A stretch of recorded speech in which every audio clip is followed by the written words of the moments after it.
Hey folks, and welcome to Drinking Alone with Friends, a podcast where three friends drink alone together. My name's Chris. What up? It's Tud. And I'm Obert. And for the first time tonight, Tud has nothing to say. Oh, I've got more to say. Let's hear it. I ordered a new desk chair today. Yeah. Yeah. What's wrong with your... Didn't you... Well, you had this whole saga about your Yeah. last desk chair. Yeah, and I'm still not satisfied with the one that I have. Okay, obviously. And now that I'm going to be working from home, I feel like I need to get a better chair. So Because you've only been working from home on average like 4.5 days over the last 3 years. yeah, I guess, yes. But yeah, I felt like I needed a new chair, something with a little bit more support, something a little bit more comfortable. So I'm working on that. I'm back on that saga, back on that game. Is your new job paying for the chair? No. Oh, see, that's what you gotta convince your new employer. You want me to work from home? You gotta give me a chair. Yeah. Have you signed the contract yet? Can you put a chair clause in there? I already signed the contract, but they did say that they would buy office supplies. Like I could buy office supplies if I wanted to. I don't know. Yeah. I don't know if chair qualifies as office supply. Oh, yeah. Yeah. I mean, my job bought me a printer. They got one bought of me a those. monitor. That too. Chair's right up there. I mean, if I wanted a standing desk, they'd get me one of those. But I already have one of those. yeah, then a chair isn't that big of a stretch, you know? Well, so the chairs Right. I was looking at, when you start down the old Google path, the chairs that come as best office chairs are quite pricey. Well, that's because they know businesses are paying for it. Right. Like we're talking like $2,000 for a chair. So no. Yeah, I would say that's a good price for a mattress. For like a bed set, yeah. Yeah.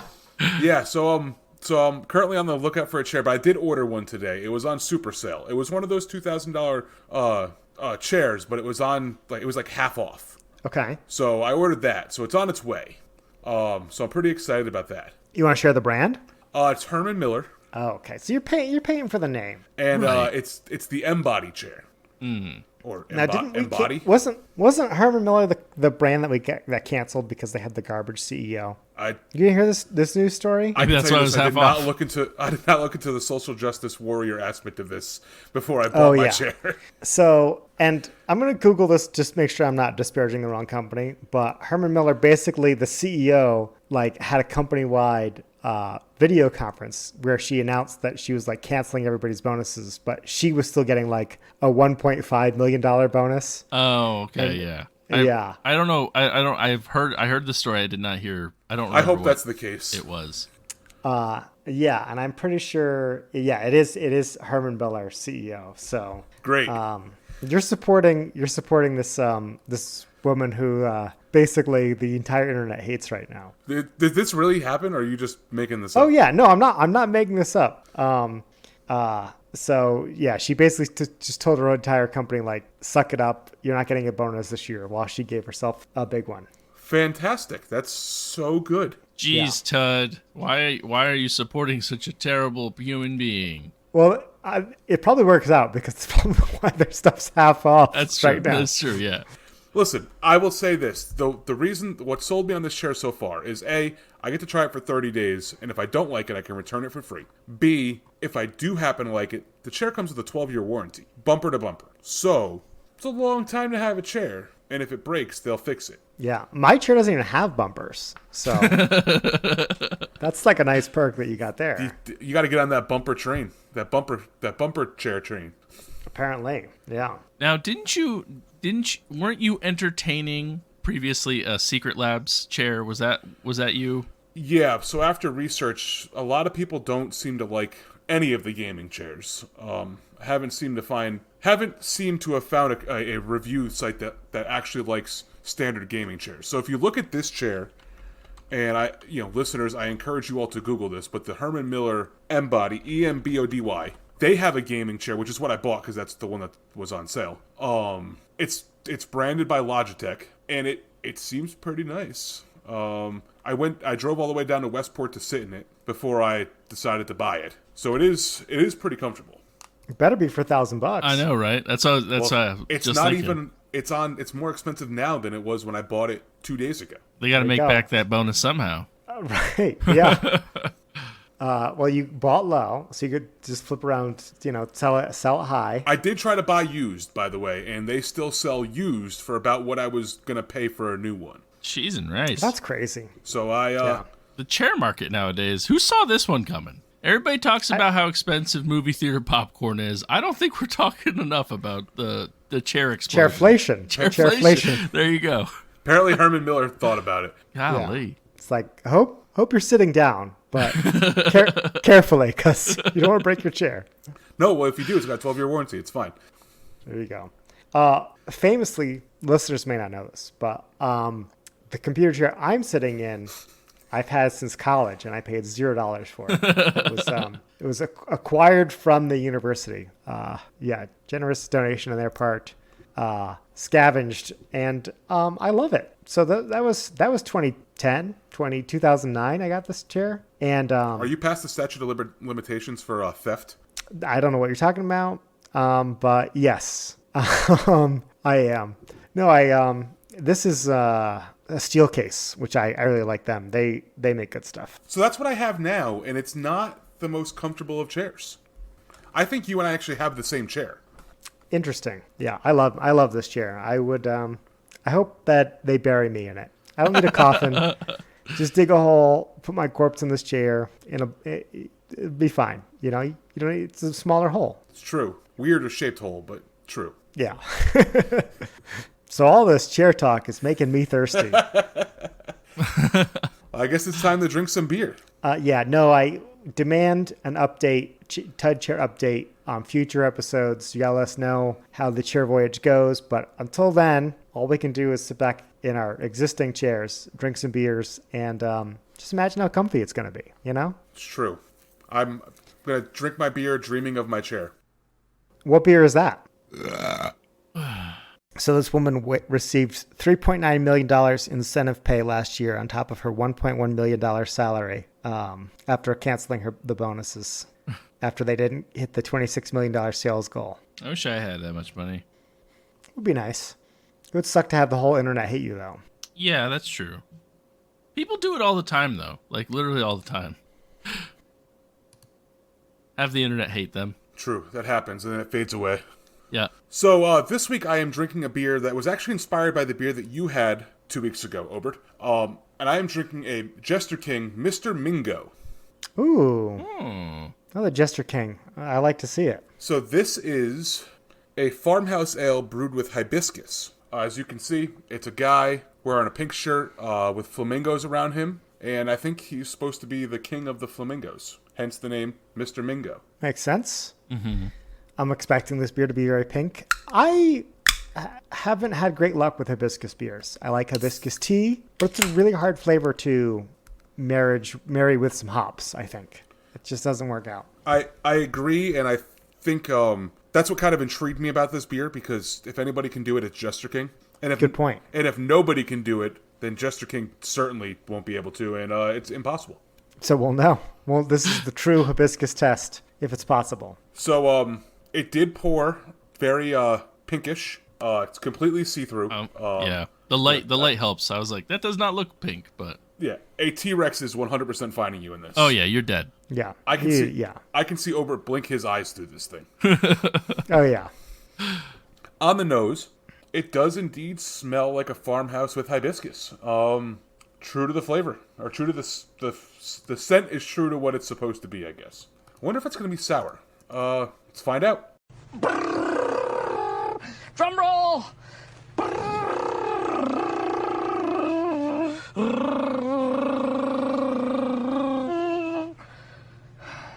So I will say this, Obert. I think this is one that would be for you.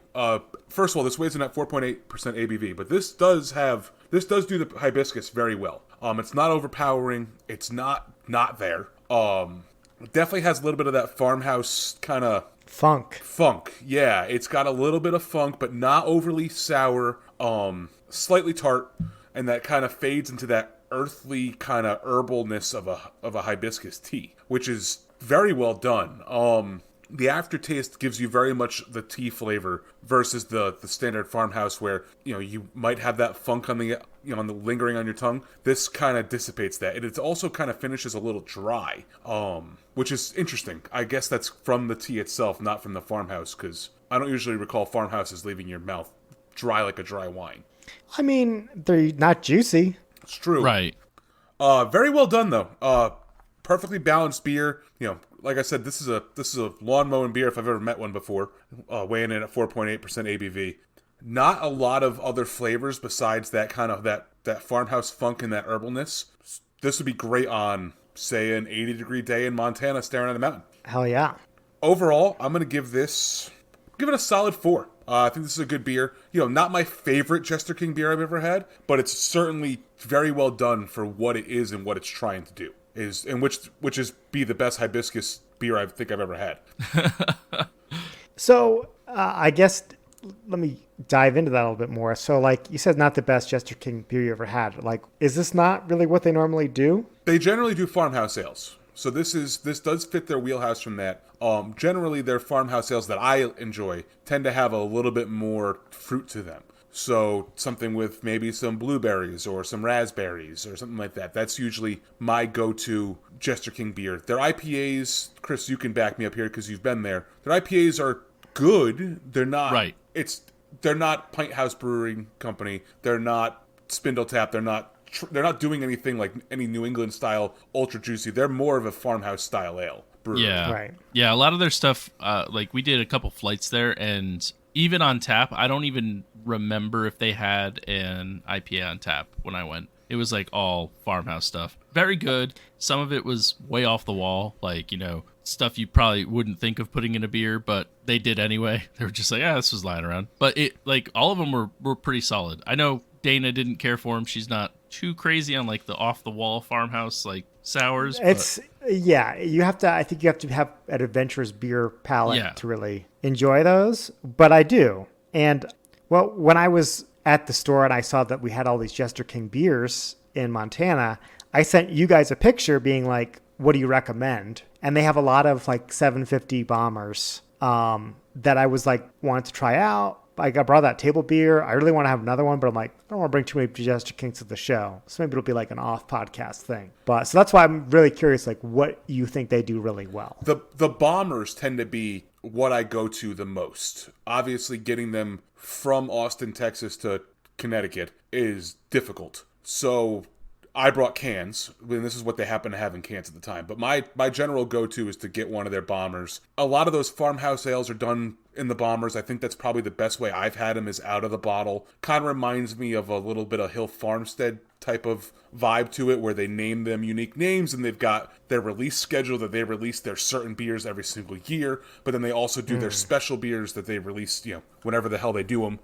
Also kind of reminds me a little bit of Treehouse, where the Treehouse's farmhouse ales, the ones that they put in the bottles, the Zenatas and the Anatas and all those that they're throwing into bottles. Generally, Jester King is doing those same things where they'll have either like these dry farmhouse style ales, or they'll have those super sour ales that, like Chris was talking, like Dana doesn't really like, where they're just like, they're made to compete with like a Quintillion. Yeah, super pucker factor. Yeah. Like the warhead on the sour scale. Yeah, and the spontaneously fermented beer, kind of like Area 2 for Two Roads.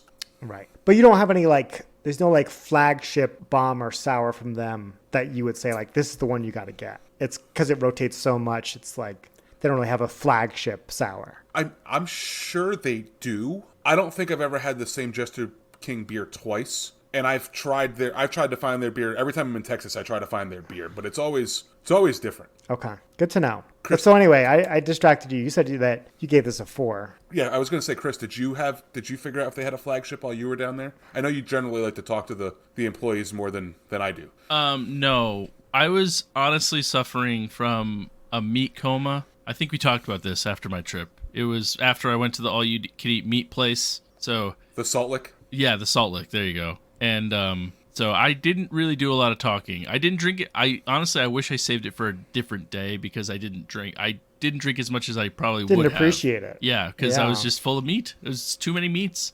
The meat was delicious, but It was. I was the same way. I came from the all-you-can-eat meat place, and Yep, that's how they do. That's how they get you. But you're not driving all the way out into Texas if you're not going to that meat place, and you're not going to drive all the way out there and not stop by Jester King either. So that's true. Yin and a yang. But I have Mr. Mingo Hibiscus Edition in front of me on a beloved beer rating app, and out of 114 people, what do you think? I seeing 3,070 for Mr. Mingo for Jester King. Are you looking at the Hibiscus Edition? I'm not, but I assumed that they would all be hibiscus. No, there's strawberry and raspberry and batch 2. Okay, because raspberry and vanilla. So the Mr. Mingo description is with Roselle hibiscus. Oh, we got a controversy. Yeah, this just says Mr. Mingo, and it's look at this can. Compare the pictures. Well, one of them has a picture. Oh no! Did they split it up? Did some goofball split this up? Well, let's see. Hold on. Let me go to Mr. Mink. Okay, listen. We got a controversy. All right. Well, then in that case, let's go with 3,070 because there are people checking in this exact beer as yeah. So I guess some goofball split it into 2 separate categories. Shout out to Obert for the expert sleuthing.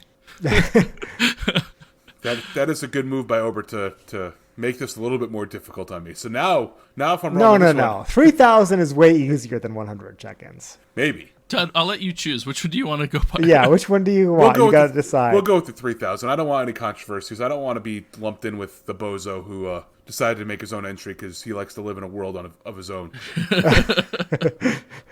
I'm going to say people are going to like it. People like Jester King generally. Hop hype, I guess. I don't know if people are going to be as high as me though. So I'm going to say 3.88. All right, you're a little high. All right. It's actually a 3.71. Wow. Yeah. What's the other one? You see, I don't even want to tell you because you're going to be mad. You're going to be mad about 3.88. Yeah. Is it really?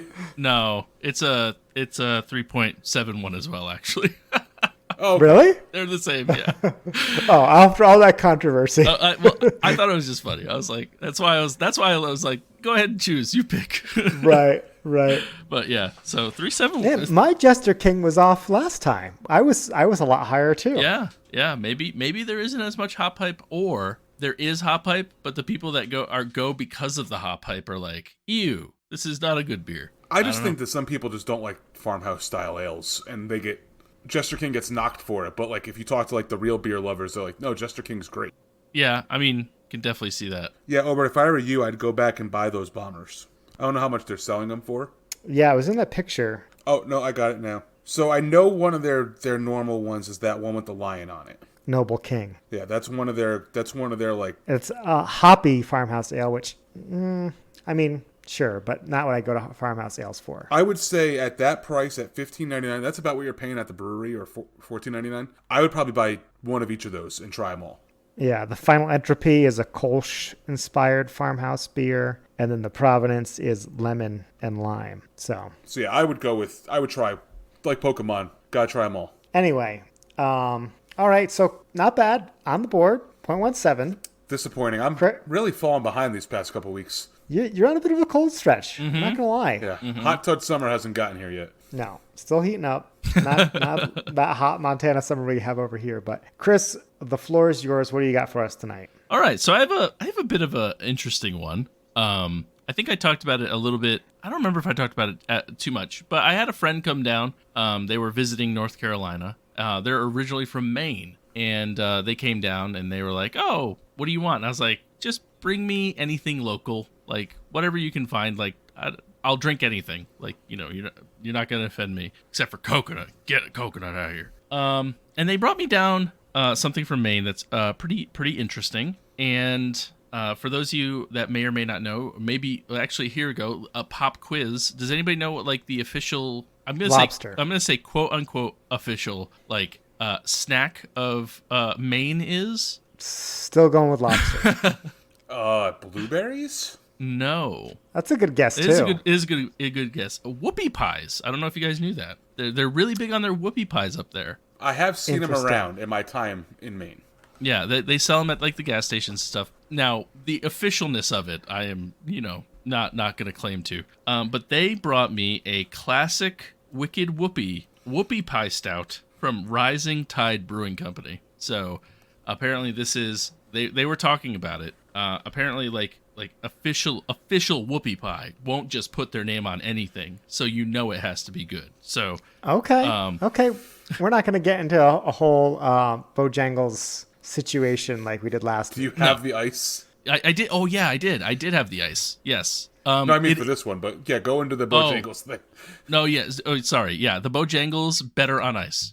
I don't know why. Like, it was so bad off ice, and then I had it on ice. Still not great. Don't get me wrong, not great, but it was better. So if you're gonna have the Bojangles sweet tea, make sure you have the ice. I didn't want to interrupt your whoopie pie beer to get into this discussion. Oh, okay. But Sal on our Discord pointed out that they found a review of this Bojangles iced tea, which, like, we sometimes pull out reviews from Untappd and we talk about them, and we usually laugh about how wrong they were.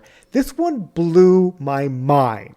I could not comprehend what this person was saying and what you were saying, because on the surface, this person looks like I would trust them with my life when it came to recommending a beer. They had 4,500 check-ins, right? And it wasn't like they're all fives, right? Their average is a 3.86, normal bell curve. You could see they gave like very, very few fives, like less than 100. And they gave Bojangles Hard Sweet Tea a 5.0. Yeah. And the comment is, tastes just like the real thing. And like, they were not drinking the same thing you were. There's no way. No, how is that possible? No, it is impossible. Because I saw this review too, and I think we read it on the podcast. I think it was one of the ones we read real quick as we were just scrolling down. I mean, I guess it's possible. It's possible we did. I don't remember. But like, I almost want to send you guys. I wish I could buy like a can of just regular sweet tea, because their sweet tea is so good. And for anybody to say that they're the same, they're not the same. It's baffling to me. Like, I have 3,000 some odd check-ins at this point, and like my average is a 3.76. So I mean, we're like in the ballpark. Like, I don't understand. Oh, yeah. I don't understand this crazy person. Like, I don't get it.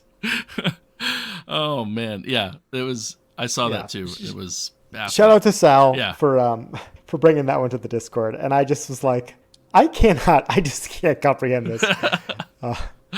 No, I couldn't either. But like I don't know. It just doesn't make sense to me. But hopefully we get some redemption with the whoopie pie. 'Cause I'm excited for this. It is probably a little too cold. I'm not gonna lie. I just pulled it out not that long ago. So, but crack this bad boy. See what we get. It is, I believe, 8% alcohol, if I'm not mistaken. So So it says Maine's official treat. So is so much fun to eat, but eat is crossed out and they wrote drink. Oh, so silly. You silly Rising Tide. All right, here we go.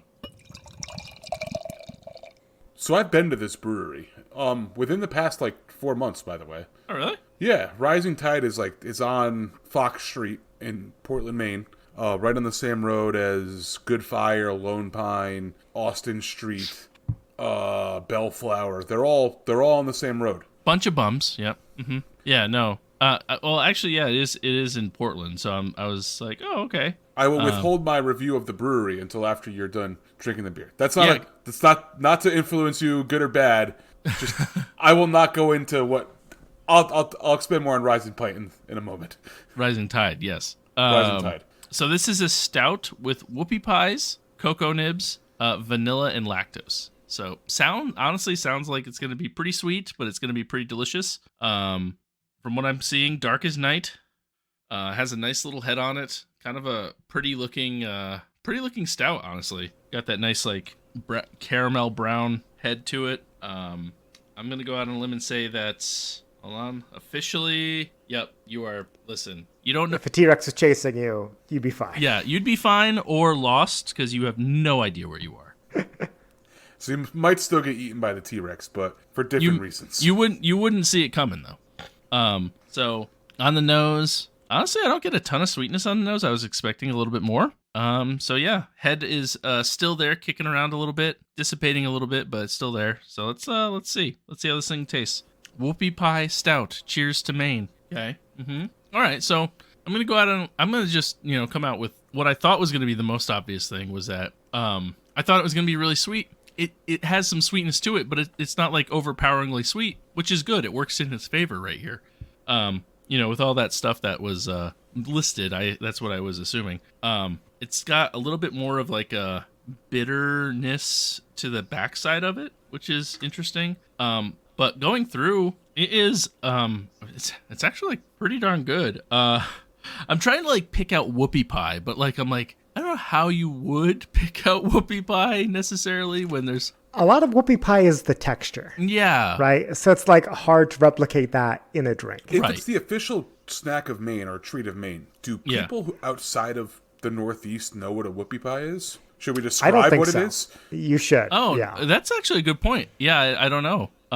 So a whoopie pie is two small chocolate cakes, so to say, that are with like a cream filling, a whipped cream kind of filling in the middle. So I won't say it's not actually like whipped. It's like I don't know. It's like icing cream. Icing cream. Yeah.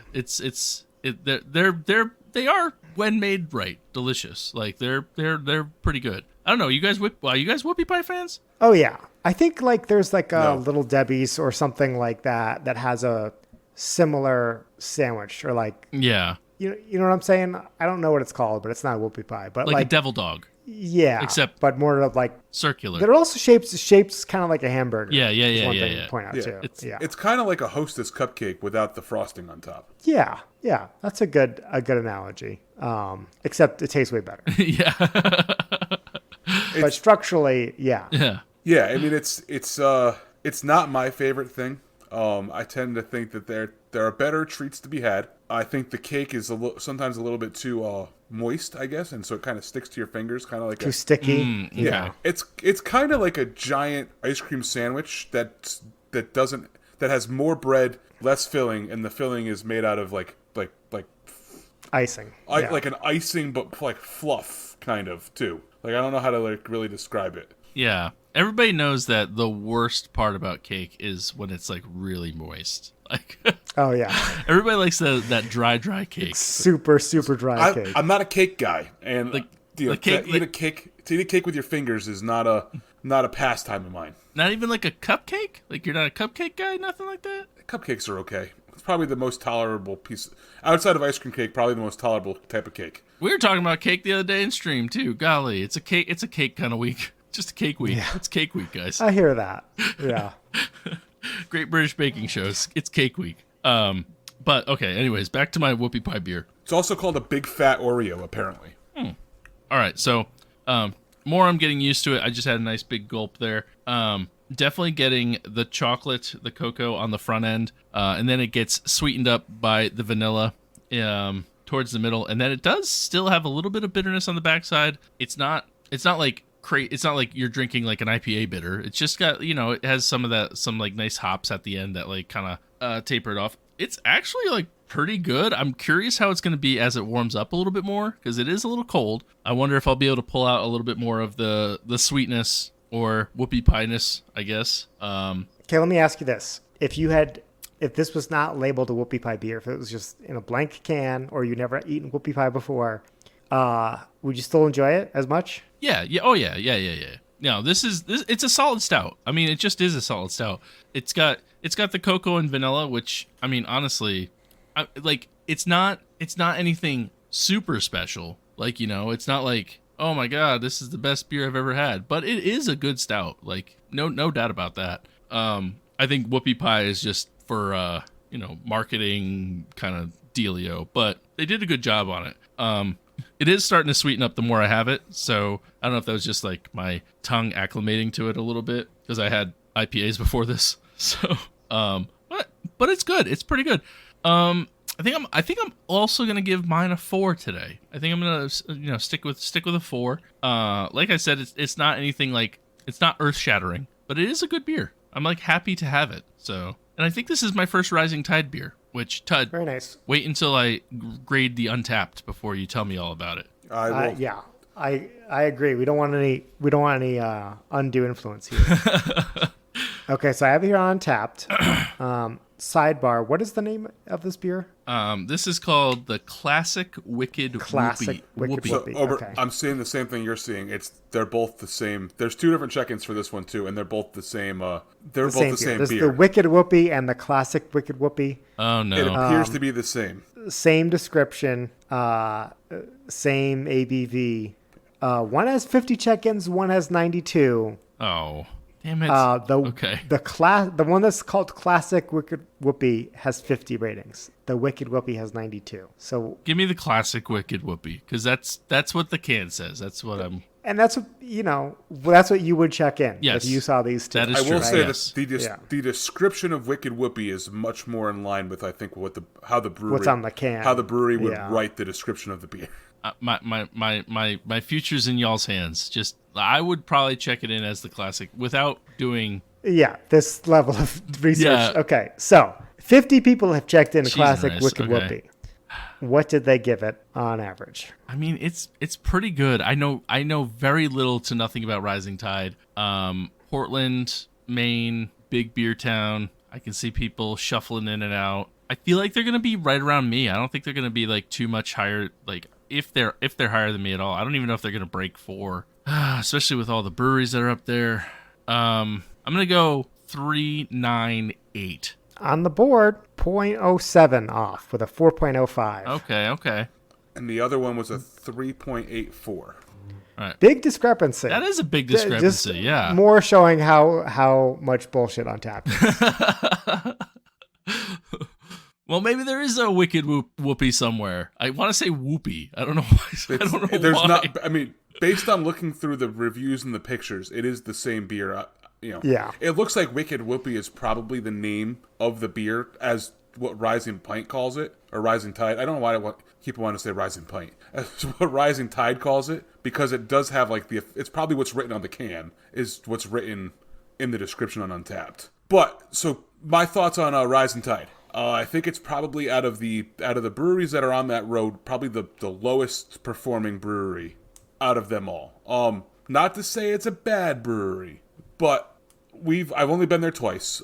Most recently, a couple months ago, just because we were walking and they were open, because Austin Street was closed and everybody else was closed. They could be better given their surrounding breweries, but they're not terrible. Their IPA is average. I got to try this stout now because I don't think I tried one of their stouts the last 2 times I was there. One time it was 85 degrees, and one time I was pretty deep in the bag. So I didn't. Stouts tend to fall off for me after intense heat and or being pretty deep into a drinking day. But in my opinion, cool little setup, cool brewery, especially when it's warm outside and you can sit outside. They usually have like a lobster roll food truck in their parking lot, but I would skip it most other days. There's so many other good options. Yeah. You're saying. That's good to know, though. I mean, They share a parking lot basically with Austin Street, so I'd rather go to Austin Street. got you. Okay. That makes sense. And for those of you out there that, I know people clamoring all the time, well, why don't you average the two together? I still would have been 0.07 off. I did the math just in case. Just in case it was going to be like spot on. 0.07 either way. But Splitting that difference. that's it. That's right. Anyways. All right. Well, I guess that leaves me. Yep. Okay. So I have something a little different this week. It's a variant of a beer that I know and love. Fell in love with probably like 5-6 years ago. That was the Founders All Day IPA. Perfect beer for being out on the water all day. Mm-hmm. I love it. I saw at the store. Comes in 15 packs. Comes in 15 packs, which is very clutch. I saw not a 15 pack, but a 12 pack they have a mixed all day series. Ooh. So there's the OG all day, obviously, all day haze, West Coast all day, and the one I'm bringing to you tonight, which is the all day Crimson Sky, their Session Red IPA. Interesting. Yeah. Session Red IPA. Yeah, and they're all sessions. I've tried most of them. Saved this one for tonight. But so being all sessions, this one only weighs in at 4.7 ABV. Another light hitter. Yeah. Is that a phrase? Is that a thing? I know you could be a heavy hitter. Can you be a light hitter? I think we've historically called them crushable on the crushable. Yeah, anything lawnmower. Anything less than 5.5%, I think it is. It's crushable. Yeah, crushable. So let's see. Let me crush this guy here. 12-ounce can, of course. And it's been a while. It's been a minute since I bought a mixed 12-pack. You know, we're always bringing these fancy schmancy 4-packs or bottles to the bod. I'm like, you know what? This one's for the people. Bit of a crisp pour head on this guy. And that was not an aggressive pour at all. This just bursting with carbonation. Got a solid inch on there. You would think after almost 220 episodes that we'd all know how to pour beers like experts. You would, but a lot of times I'll take the blame. This one I'm blaming on the beer. You can see it is red. It is indeed red, or at least a red ale color, which looks more amber than red, I would say, like an Irish red. Typical what you would expect to get from this, which is like T-Rex, you'd probably be okay. Velociraptor, you'd be dead. You know, it's filtered for sure, but it's not pale at all, if that makes sense. Let's see what this red IPA smells like here with the nose tastes. Pretty light on the aroma, which is true to the original all-day IPA. A little bit more of the caramel malts that you would expect in a red than from the all-day, but it has that same kind of signature sweetness that I attribute to the all-day IPA. I enjoy Founders, especially the all-day is kind of the beer my go-to. I know you guys like the KBS and whatnot from them. Yeah. But all-day is if I could pick one beer from the brewery in my draft, that would be the one I would pick. So let's dive in. Cheers, guys. Cheers. Cheers. It's like hard not to gulp it down. That's how good. that's how sessionable. Crushable. That's how crushable it is. Super thin body, just like super easy drinker. You could easily drink 4 of these after lunch on a slow day. It is a beer that needs to be gulped. Like you can't take tiny sips of this. You have to drink it. You have to quaff the whole thing down. You just have to chug it. It's a requirement. It's really chuggable. I'm enjoying it though. Not gonna lie, the haze pretty disappointing. It's like a poor attempt at a session haze. There's people who do low ABV hazy beers well, but I don't think that they want to produce them as cheaply as Founders does to sell in a mixed pack like this. You know what I mean? The Founders all-day IPA I really like because for a 15-pack, you're spending, I don't know, $12.99 or something like that. Like it's not very expensive. Right. 15, 16 bucks, something like that. It's about $1 a can, maybe more than that. That's like Bud Light prices, I think. But pretty affordable. This is in line with that. So obviously it's not going to be a 5 because it's not trying to be a 5. It's trying to be an affordable session red IPA, and they hit the mark. I know, Chris, you've always had a soft spot for like IPA variants, black IPAs, white IPAs, Yes, whatever. I think you would like this because of that. Again, it's not going to blow any socks off. Might like roll down your cuff a little bit. Might have like a wrinkled sock at the end of the day, but still enjoy it a lot. Still going to give it solid 3.75. nice.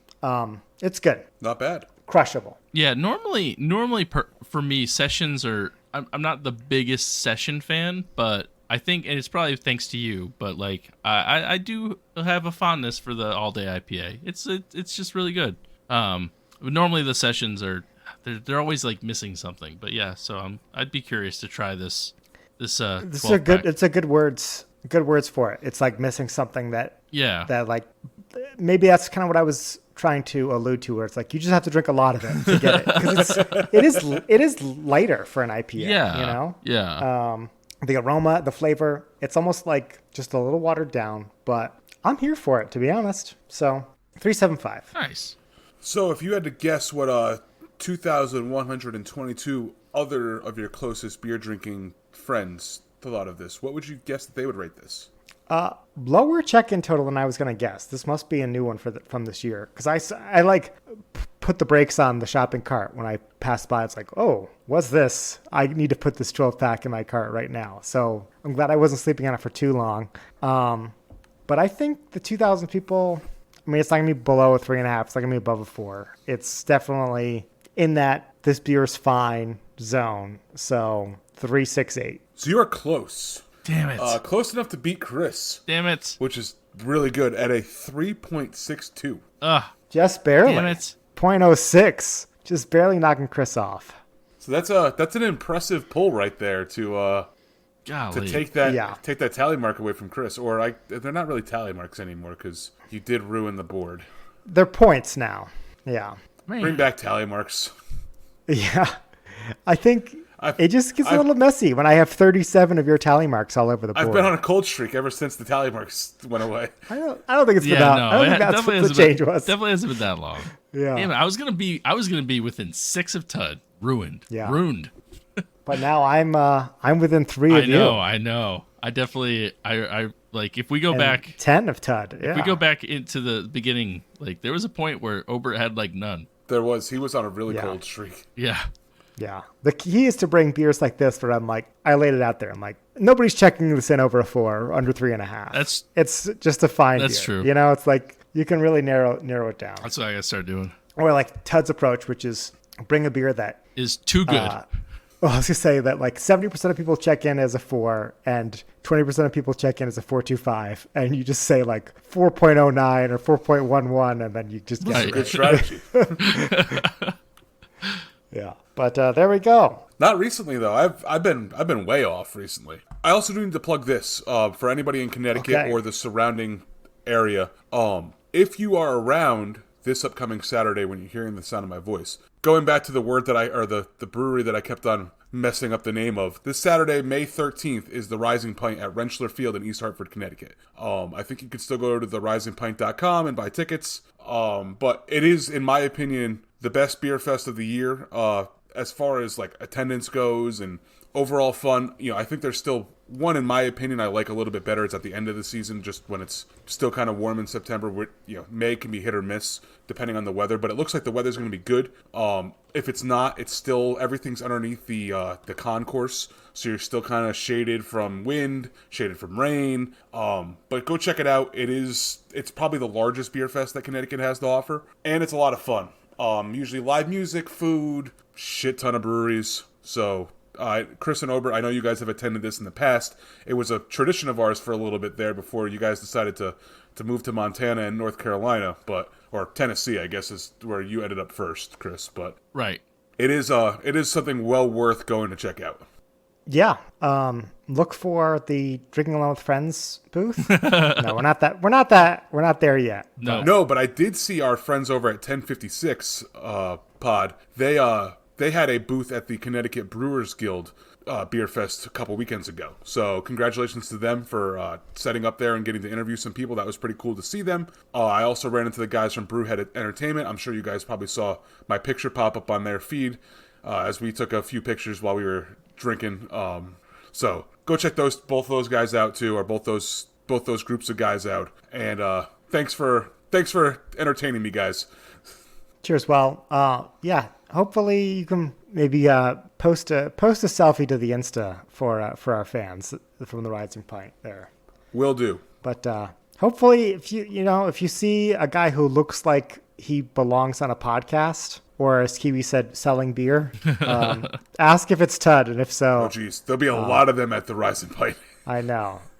You'll have a lot of doppelgangers there, but bald big guy with a beard drinking a beer. Probably only one, honestly. Yeah, probably the only person there who's going to look like me. Yeah. Okay, well, with that helpful PSA, we're going to head over to the Frosty Mug of Wisdom, where we like to fill it up with stuff we like or love, stuff we want to share with you, our loyal fans and listeners, of just like stuff that's improved our lives, chairs, stuff, products, those kind of things. But first, don't blow up my spot yet. I don't have my chair. We get our Frosty Mug of Wisdom theme song from Jordan. Jordan, take it away. Test your handle. Test your handle. Test your handle. Test your handle. Mug of Wisdom!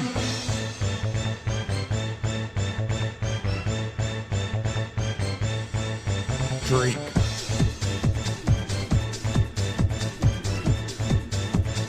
Mug of wisdom. All right. Thank you, Jordan. Like my podcast, YouTube. And I believe this week I am the rightful earner of the honks. Honk, honk, honk, honk, honk, honk. Another point on the board. 31 to be precise. No, that's Chris. 27 to be precise. There we go. The laziest way of making a 7 I've ever seen in my life. Well, I'm just trying to stick with the like the stadium scoreboard lighting numerals because of my retro font theme I have going on here. But anyway, shut up. It's my mug, and I'm gonna go first. I'm gonna plug the game that Tud and I played last week. I hope this wasn't your handle, Tud. No, I'll get a different one. Don't worry. Just steal my handles. Yeah, well, I felt bad because last week we had the Mario movie that you saw. So this is maybe it would be a co-handle because that game is Deep Rock Galactic. We were hopping on, and the game is you are a dwarf in a sci-fi future space setting on a planet that you have to mine stuff, minerals, and there's also a lot of alien bugs that are trying to kill you. And you work as a team of 4 to extract these minerals, kill all the bugs, and get off the planet. And it's a really fun co-op game.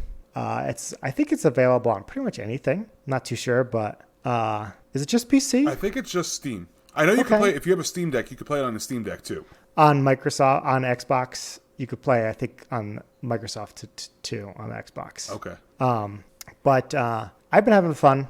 I got like 10 hours in since we played it last week, and been enjoying leveling up, and it seems like it has a really wholesome community. Like, I don't like playing video games with strangers, and this game is kind of built, the entire concept is like you kind of need to form a team. But you can play it by yourself, as I finished at least one mission by myself. Yeah, you can play it by yourself, but then you lose out on the fun of like getting back from the missions and going over to the space bar and ordering a pint of beer and dancing with the jukebox with all of your teammates before going back to mine some more gold. A lot of fun. It's been around for a little bit, but a ton of expansions. Ted and I bought it on, a ton of expansions. Ted and I bought it on sale on Steam. So keep an eye out for those sales, and check out the link in the show notes for a trailer. Okay, with that, Tud, now that I swiped your handle, what do you got for us?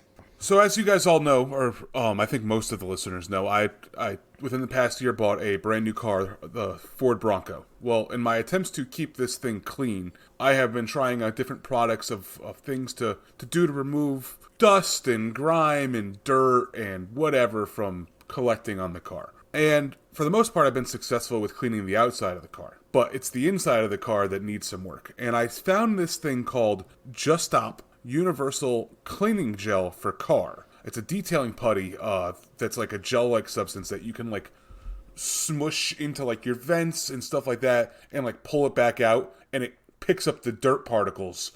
Kind of basically like kids, like, you know, like the slime we played with as kids, except for this is meant to be dirty and collect dust particles, and it's not meant to break apart when it gets hot or too cold or whatever. So I've been using this to pick up like little individual like pieces of dirt around my car in your cup holders and kind of like the crevices that are hard to clean. This stuff is perfect because you just kind of smush it down in your cup holder and lift it back up, and it sucks all those dust particles and dirt particles out. Obert, I know you as somebody with, you know, an off-roading vehicle yourself, and it gets kind of dirty inside, and if you ever really want to clean it and give it like a good deep cleanse, this is something that's really good for picking out like dust fibers, or like if you have like dust bunnies like right at like inside your vent that you can't get, you just kind of smush this stuff in and pull it out. Definitely up my alley as someone who drives muddy dogs around frequently. It's, you know, it comes in a little kind of like Vaseline container. It's only like $7. So when it's got a little color coding on it, so as it changes colors, you know, like it's time to throw it out because it went from blue to green or from green to yellow. It just basically, it's color changing with the amount of dirt residue that gets in there. So far so good. It seems to be working great. It's got, you know, it's got a unique smell to it. It doesn't smell terrible. It kind of smells a little I would say a little flowery. Kind of feels like you're playing with slime as a kid, but it has done wonders with cleaning out the hard to reach places that I couldn't quite get to with a rag in my car. So I recommend checking this out. Chris, if you want to clean up the Prius, give it, a good over cleaning, or the Traverse, that thing probably needs to be cleaned too. This is perfect for that. Kids make this big thing will mess. pick up Cheerios, would pick up anything that it gets stuck to.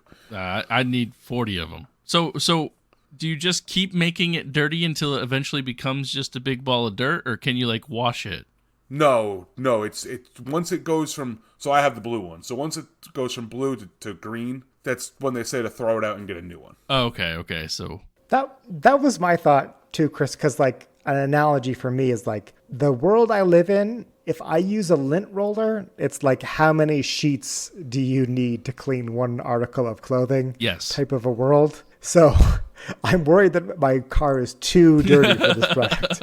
Well, luckily, it's like I said, it's pretty cheap. It's $6.99 per canister. So Per goop. it's not overly terrible. It's not going to break the bank. And I've used it a bunch of times now, and it's still as blue as the day I got it. So I feel like I'm in Obert's. I feel like it's been so long since I've done like a deep clean on my car that it would be I'd have to get multiple goops.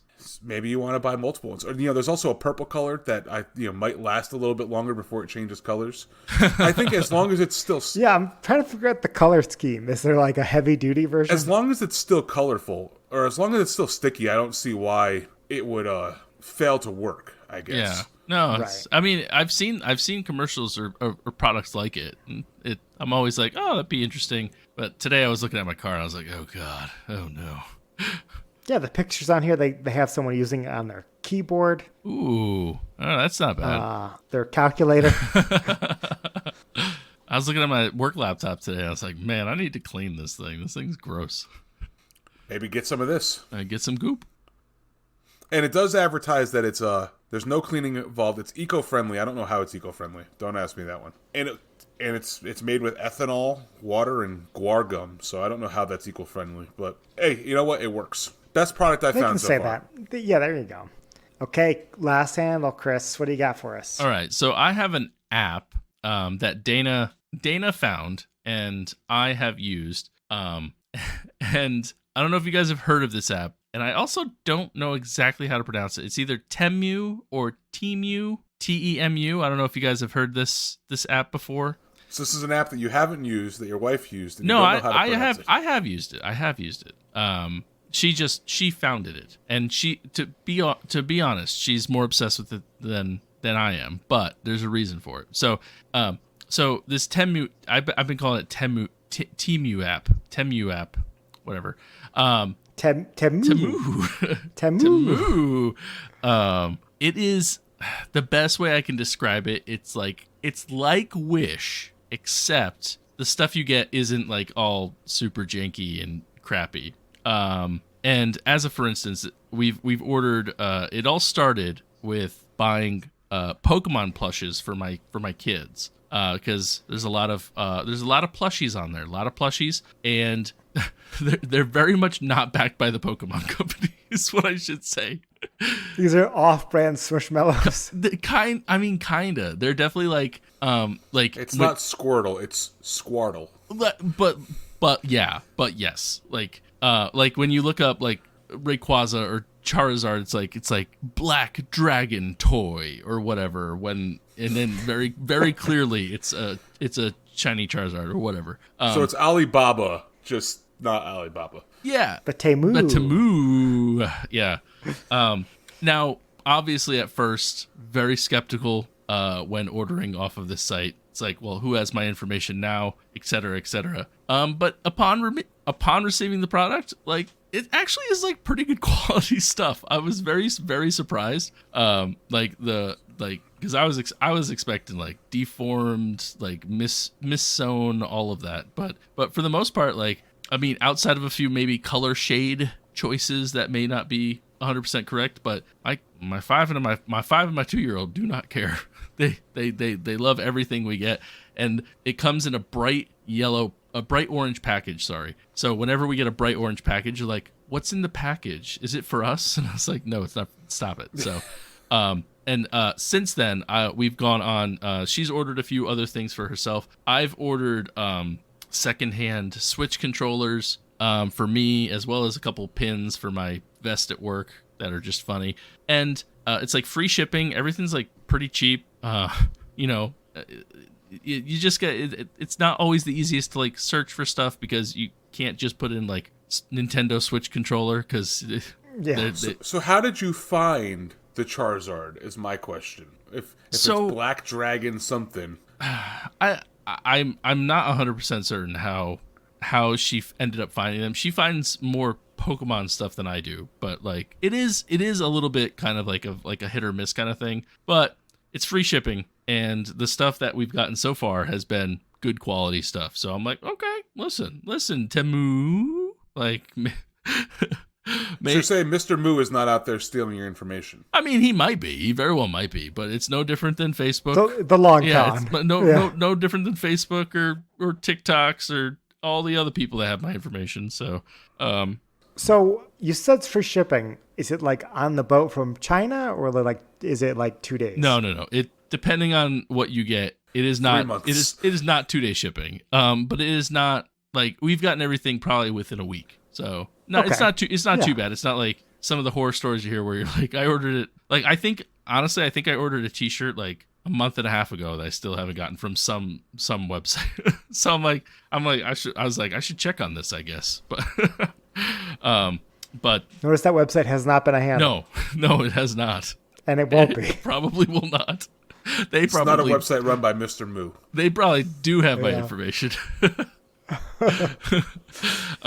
But anyways, check it out. Temu. There's an app. And if you're looking for something cheap, off-brand kind of thing, listen, we've used it. It's worked for us. Check it out. I'm looking at this website right now, and it's I see the interesting searching function. It's a weird way of doing it. Yep. It definitely is not ideal, but you can find some. It's like a treasure hunt and a shopping experience all at once. There you go. Best tagline for the there app. There you go. You're welcome to move. So with that, we'd like to thank you all for listening. We'd like to thank the brewers who provided today's beers. I will thank Jester King for their Mr. Mingo. I apologize. I would like to thank Rising Tide for their classic Wicked Whoopee. Also, thank you to Rodney for bringing it on down. And I want to thank Founders for their all-day Crimson Sky. Please make sure you head over to social media and follow us everywhere at DAWF Podcast. Also, make sure you send your emails to dawfpodcast@gmail.com. Also, head over to Discord and join the conversation over there where we have, a group of a good contingent of us talking live. You can join. You can see that conversation that Sal had where he was talking about Emily and her 5-star rating of the Mr. Bojangles iced tea. But stuff like that. Better than the real thing. Better than the real thing. Also, head over to Patreon, and for as little as $1 a month, you can help support this podcast and get little episodes. Most recently, we posted a not St. Patrick's Day, a couple months late on that one, a Cinco de Mayo episode where Obert drank a unique Mexican cocktail, I'll say, called Obert, what was it called? Cantaritos. So if you want to hear more about that, head over there. And you also get to hear me play the saxophone at the end of every episode, so head over there now. And it also helps support the podcast where we get to do fun things like go around and drink beer together in other states. That's how drinking together with friends came along. It was due to you guys, so make sure you go do that. If not, go leave us a 5-star rating and a review, and make sure you're telling your friends and your family or anybody else who likes craft beer about this cool podcast with 3 guys who love to drink beer and love to have fun. With that, my name's Tud. My name's Chris. And I'm Obert. And remember, if you're drinking alone, do it with friends. Mr. Temu, it's not a bad app. No, it's not. I really wish we knew how to pronounce it. No, we figured it out. I thought we figured it out. Temu. And I also like that its tagline is "Shop like a billionaire." That's not how I would want to shop. I would want to shop like a poor person. well, you're in luck. Do I have an app for you? Can you not afford on-brand stuff? Shop like a poor person. Ooh, you can win up to $77 with this coupon. I got a $20. Oh, it spun backwards. I got a $77 coupon. Let's go. Nice. 90% off Mother's Day. That's cool.